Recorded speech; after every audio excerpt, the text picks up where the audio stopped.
ખરેખર ઘણી સુખી છું કે મારો દેવ જેવો દીકરો અને સીતા જેવી વહુ મને મળી છે.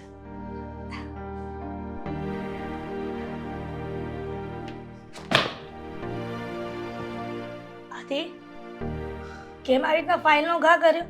શું થયું દીકરા? છેલ્લો રસ્તો હતો મારી પાસે. હા, ચલો રસ્તો. આ કાગળિયા થઈ ગયા છે, આ ફાઇલ નથી રહી હવે. અને આદિ, એમાં તું કે આ કામ જો મળી જશે ને તો કદાચ હું લેણામાંથી બહાર આવી જઈશ. પણ નુકસાન ઉપર નુકસાન, નુકસાન ઉપર નુકસાન. હવે સમજાતું નથી કે કરવું શું સાલું. મગજને શાંત રાખી અને વિચારવાની કોશિશ કર. આવી રીતના મગજ ગરમ કરવાથી કાંઈ ફાયદો નહીં થાય દીકરા. હું તો કહું છું કે ભાગી જઈએ. હા, ભાગી જઈએ? આ લોકોના ઘર પણ રૂપિયા માંગવા માટે ઘરમાં આવશે બધા. હા, તો આપણે જવાબ નહીં આપી શકીએ. તો આપણી પાસે બીજો કોઈ રસ્તો નથી. હા, જલ્દી સામાન ભર જા તું ફટાફટ. એ આ, તમે પણ તૈયારી કરો, આપણે ગામડે જતા રહીએ. અરે આદિ, શું થયું છે પણ માંડીને વાત કરો ને. તને ખબર છે ને કે બિઝનેસમાં છેલ્લા કેટલા સમયથી લોસ ચાલે છે? હા, બધાના રૂપિયા ઉછીના લઈ લઈને બિઝનેસ ચલાવતો હતો. હા, મને એમ હતું કે એક કામ મળી જશે ને તો કદાચ આ લેણામાંથી બહાર નીકળી જશું, નવું કામ સૂચશે. પણ ના, એ પણ ન થયું. હવે મારી પાસે બીજો કોઈ રસ્તો નથી. આ મકાન ઉપર પણ પૈસા લીધેલા છે, આ મકાન પણ જતું રહેવાનું છે. આપણી પાસે કઈ છે જ નહીં તો પછી કરવાના શું? આદિ, થોડા શાંત થાવ. આવી રીતે થોડી હોય. ઘરના ઘર મૂકીને ક્યાં જશું આપણે લોકો? આ શહેરમાં તમારું નામ છે, આટલા વર્ષોનો તમારો હોદ્દો, બિઝનેસ, એ બધું છોડીને નવા શહેરમાં જવું કોઈ ઈઝી વાત નથી. અને બધા સમય સરખા નથી આવતા દીકરા. આજે લોસ થઈ ગયું, એની પાછળ ભગવાને કંઈક સારું લખ્યું હશે ને. શું સારું લખ્યું હશે? હા, અરે થાકી ગયો છું. આ દેખાડો કરી કરીને પણ થાકી ગયો છું. લોકોને બહાર ખબર નથી પડવા દીધી કે હું તૂટી ગયેલો માણસ છું. હા, એકવાર ખબર પડી ને એટલે જેટલા પણ લોકો રૂપિયા માંગે છે ને એ ઊભી પૂછડીએ મારી પાસે રૂપિયા કઢાવશે કે લાવ રૂપિયા લાવ. પણ આદિ, સમય અને જગ્યાને કોઈ લેવા દેવા નથી.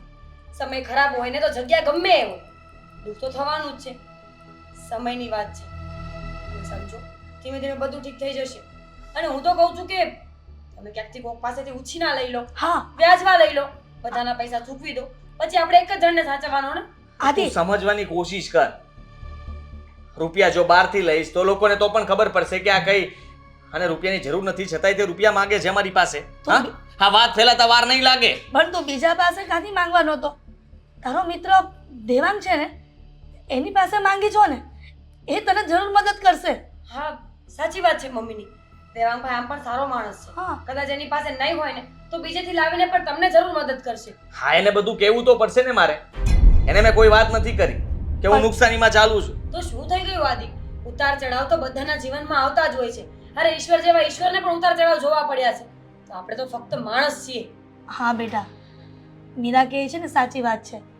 જીવનમાં ઉતાર ચઢાવ તો આવ્યા જ કરે. એકવાર તો દેવાંગને કહીજો, મને ખાતરી છે એ તારો ખાસ મિત્ર છે, ક્યારેય તને નિરાશ નહીં કરે.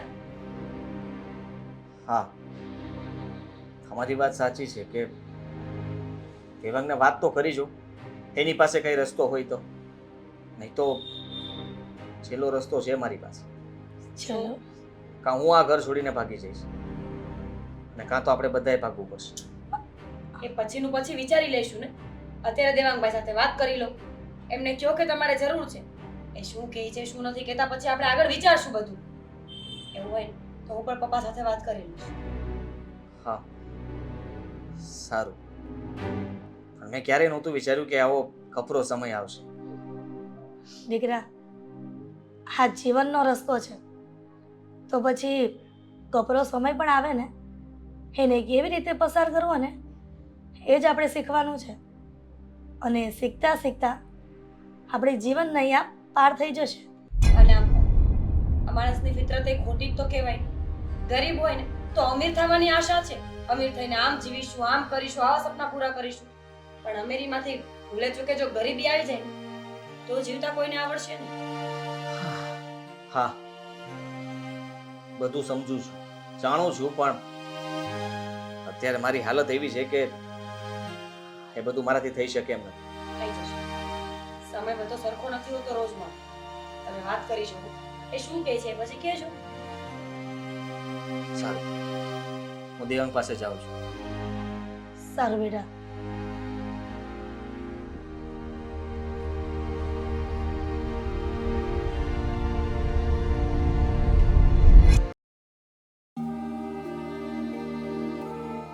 બોલને ભાઈ, શું કામ હતું? આ શું કામ બોલાવ્યો છે અહીંયા?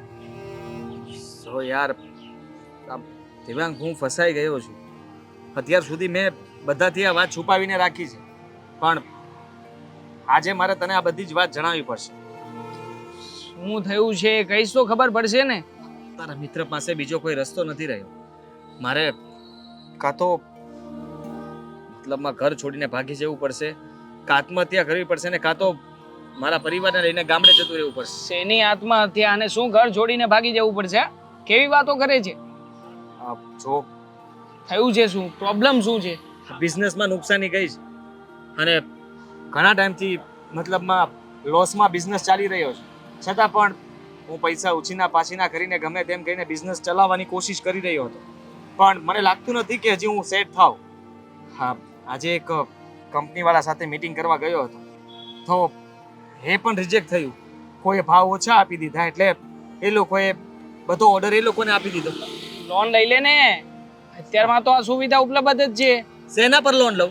હા, આ ઘરના દસ્તાવેજ છે ને ગીરવે મૂકેલા છે, એના પરથી રૂપિયા લઈને મેં ધંધામાં રોક્યા હતા. હવે તું વિચાર કર કે મારી પાસે કઈ હોય તો લોન લઉં ને, બાકી હતું તો બીજા વ્યાજવે રૂપિયા પણ લીધેલા છે. આ પૂરેપૂરો છે ને લેણામાં ડૂબી ગયો છું અને હવે મારો કોઈ હાથ પકડે એવું મને દેખાતું નથી. હું એટલા માટે તારી પાસે આવ્યો છું કે તું મારો મિત્ર છો. દેવાંગ, તે હંમેશા મારી મદદ કરી છે, તો પ્લીઝ ઘરના મમ્મી અને તારી ભાભી પણ કહેતી હતી કે દેવાંગભાઈ કઈ ને કઈ રસ્તો કાઢશે. પ્લીઝ તું મને મતલબમાં હું બહાર પડવા નથી માંગતો અને તું કહેતો હોય તો પડી જાવ, કહી દઉં કે મારી પાસે કઈ ના નથી. ના, જરૂર નથી. પણ જો 2 કે 5 લાખ રૂપિયાની સગવડતા હશે મારી પાસે, વધારે રૂપિયા નથી. એટલે 2-5 લાખ રૂપિયા હું તને કરી દઉં, તું મને ક્યારેય પાછા આપે કે ક્યારે ના આપે મને કઈ એની સાથે લેવા દેવા પણ નથી. પણ જો એનાથી વધારે તો કેવી રીતે આપી શકું? ના હોય ને મારી પાસે કેશ. તું વિચાર કર કે 2-5 લાખ રૂપિયા શું થવાનું છે? હા, 1 મિનિટ, ફોન આવે છે. ઓ ડેમ્સ, હેલો બેબી. યા નો હું અરે પછી વાત કરું છું ને. હા, છોડને કોણ છે? 1 મિનિટ. ના ફ્રેન્ડ છે મારો ફ્રેન્ડ છે. શું? My God. જો ટેન્શન નહીં લે, કુલ ડાઉન થઈ જશે. કરું છું ને, એડજસ્ટ કરું છું. અરે મારું કરવાનું છે, ત્યાં ફોનમાં કરવાનું છે. મળીએ પછી મળીએ. અત્યારમાં બીજું એડજસ્ટ કરું છું, પછી તારું એડજસ્ટ કરું છું. પહેલા મારું. હા ઓકે.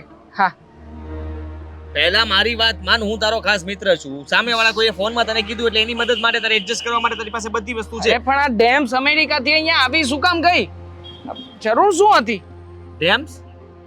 આ જેમ્સ સાંભળ્યું છે. ડેમ્સ કોણ છે? ડેમ્સ મારી ફ્રેન્ડ છે અમેરિકાની. જોકે પહેલા અહીંયા જ રહેતી હતી, અહીંયાથી એ લોકો શિફ્ટ થયા અને ત્યાં અમેરિકામાં તે અત્યારમાં સ્ટે છે. એ કહેતી હતી કે એ લગ્ન કરવા માટે ઇન્ડિયા આવવાની છે. જોકે વાત ચાલતી હતી અમારા બંને વચ્ચે.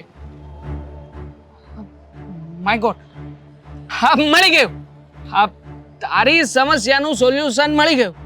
તો આપને બોલ ફટાફટ, શું સોલ્યુશન છે? હું કહું એમ કરીશ? તું કેમ તો કરવા માટે તારી પાસે આવ્યો છું, તું કે તો માનવું જ પડશે ને. હા, આમ પણ આ કોલેજ સમયથી મસ્ત ડ્રામા આર્ટિસ્ટ છે ને તું. આ ટ્રોફી મળી હતી, યુથ ફેસ્ટિવલનો વિનર છે. હા, તો શું છે? નાટક કરવાનું છે. નાટક કરીશ? કેવું નાટક?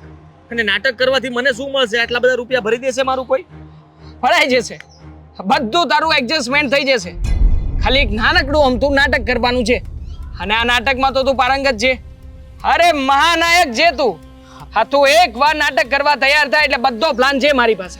અરે વર્ષો થઈ ગયા છે એ બધું છોડ્યું એના.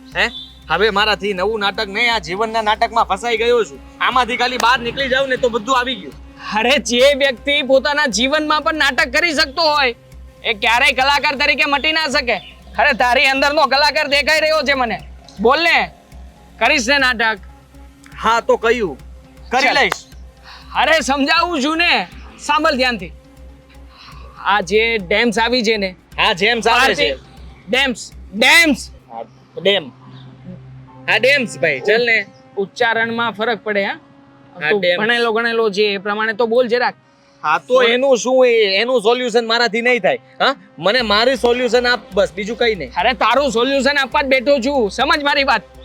એને લગ્ન માટે કોઈ છોકરો જોઈએ છે હા જોઈએ છે. બરોબર, હા મારી પાછળ પડી ગઈ છે. હા હવે હું એની સાથે લગ્ન કરવા નથી માંગતો, બીકોઝ તું સમજી શકે ને કે મારા ઘરેથી ક્યારેય પણ ફોરેન વાળી છોકરી સાથે લગ્ન કરવા તૈયાર નહીં થાય. અને જો લઈ જઈશ ને તો મારા બા કેટલા ગામડાના જૂની રૂઢી વાળા છે, એટલે એના માટે તું લગ્ન કરી લે. ઓહ શું બોલે તું? હું લગ્ન કરી લઉં? અરે છોકરો ગોતી દઉં ને, તું મને કહી દે કે મને રૂપિયા આપી દે, એના માટે આપણે છોકરો સારો ગોતીને એના લગ્ન કરાવી દઈશું. ના થાય યાર, સમજતો કેમ નથી? એને છોકરો જોઈએ છે, થોડો સમય અહીંયા રહેશે, પછી એ છોકરાને અમેરિકા લઈ જશે. તારે થોડા સમય માટે નાટક કરવાનું છે. બહુ જ પૈસાદાર પાર્ટી છે. અરે તારી અરે આમ ભાભીને જો- શું કેવું? હા મમ્મીને શું જવાબ આપીશ? વિચાર કર કે ફેમિલીમાં કેવી રીતે બધું. નાટક નહોતો કરતો તું પેલા? હા, આ નાટકમાં જેટલા લોકો હોય એ આપણા સગાવાલા પણ હોઈ શકે, પણ છતાંય કિરદાર તો નિભાવતા હતા ને. કિરદાર નિભાવવાનો એને સમજાવી દેજે કે ડ્રામામાં આવું જ હોય, નાટકમાં આવું જ કરવાનું હોય. અને ભાભીને રૂપિયા ભાભી બનાવજે. બહુ પૈસા છે, કરોડો નહીં પણ અબજો રૂપિયાની મિલકત છે, અને એ પણ ફોરેનમાં. લગ્ન કરીશ તો અરે તું જેટલા રૂપિયા માંગીશ ને એટલા તો એના ફોનમાં પડ્યા હશે, આમ ચૂટકીઓમાં ટ્રાન્સફર થઈ જશે. જો આમાં જ ફાયદો છે. હા આઈડિયા મેં તને આપ્યો છે એટલા માટે કે તું મારો મિત્ર છે, બાકી તારી બદલે કાળુ લાઈનમાં જ છે. હા કાળુને કહી દઈશ, કાળુ લગ્ન કરી લેશે. રહેવા દે ને. હા હું વિચારું છું ને કઈ ઘરે વાત કરું છું. હા હા તને લાગતું હોય કે બરાબર છે તો એમ પણ મારી પાસે બીજો કોઈ રસ્તો નથી. ગમે તેમ કરીને મારે રૂપિયાની સગવડતા કરવી જ પડે એમ છે. યસ નહીં તો મારો બિઝનેસ પણ નહીં ચાલે, અને મારે મારું ઘર, આ શહેર અને મારો જીવ, આ ત્રણેય વસ્તુ છોડવી નથી. Very good, right decision bro, right decision યો. મતલબ હવે જો તું પૈસા લઈ લેજે. ટેમ્સ ને બોલાવ. બોલાવું છું, મીટિંગ કરાવું છું, સમયસર આવી જજે પાછો. ડેન્સ. Hello darling.